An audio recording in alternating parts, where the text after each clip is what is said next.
बिहार विधानसभा चुनाव से पहले हर एक पार्टी अपने कार्यकर्ताओं को टटोलने की कोशिश कर रही है। कांग्रेस भी जमीनी हकीकत जानने की कोशिश कर रही है। एक तरफ कन्हैया कुमार बिहार में पलायन रोको नौकरी दो यात्रा शुरू की है और इस यात्रा में शामिल होने के लिए राहुल गांधी आए, लेकिन स्थिति तब और बिगड़ गई जब राहुल गांधी के सामने ही उनके कार्यकर्ता आपस में भिड़ गए। दरअसल बेगूसराय में ये यात्रा निकाली गई। यात्रा समाप्त होने के बाद राहुल गांधी पटना पहुंचे और सदाकत आश्रम पहुंचे, जहां पर वो कांग्रेस कार्यकर्ताओं को गुरु मंत्र दे रहे थे कि किस तरह से एकजुटता दिखानी है, किस तरह से इस रणनीति के तहत काम करना है ताकि बिहार विधानसभा चुनाव फतेह किया जाए। तो दूसरी तरफ कांग्रेस कार्यकर्ता आपस में भिड़ गए। माना जा रहा है कि दो गुट बन चुके हैं। एक गुट जो कि अखिलेश सिंह, जो कि पहले बिहार के कांग्रेस प्रदेश अध्यक्ष रह चुके हैं, तो दूसरा गुट राजेश राम, जो कि वर्तमान के प्रदेश अध्यक्ष है। इन दो गुटों के बीच जमकर लात घूसे चप्पल चले। माना जा रहा है कि जाति को लेकर बहस शुरू हुई। अखिलेश सिंह, उनके जितने समर्थक थे वो राजपूत जाति के थे, दूसरी तरफ राजेश राम, उनके जो समर्थक थे वो दलित जाति के थे। तो राजपूत और दलित जाति में जमकर हंगामा हुआ।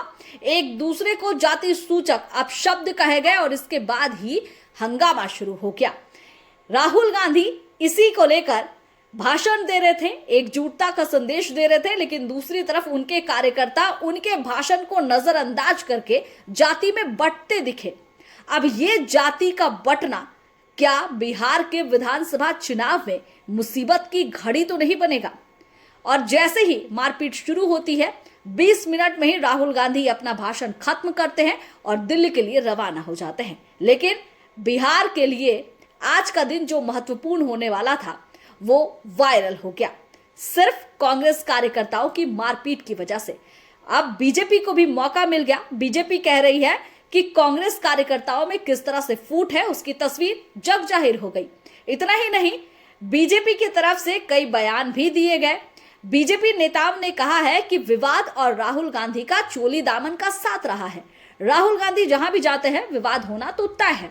अब वो जितनी बार बिहार आएंगे उतनी ही ज्यादा कार्यकर्ताओं के लिए मुसीबत खड़ी हो जाएगी और देखते ही देखते बिहार विधानसभा चुनाव में बुरी तरह कांग्रेस हारेगी। बीजेपी का ये कहना कहां तक जायज है, इसके लिए तो थोड़ा इंतजार करना होगा। लेकिन फिलहाल बिहार में जिस तरह से विधानसभा के चुनाव होने हैं, उससे पहले जो कांग्रेस की तस्वीर निकलकर सामने आई है, इसे आखिर किस तरह से कांग्रेस मेकअप करेगी, ये भी देखने वाली बात होगी। मेरा ये वीडियो आपको कैसा लगा कमेंट करके जरूर बताइएगा। साथ ही जिन्होंने भी मेरे YouTube चैनल को सब्सक्राइब नहीं किया है, फटाफट कर लीजिए और Facebook, इंस्टा में फॉलो करना मत भूलिए।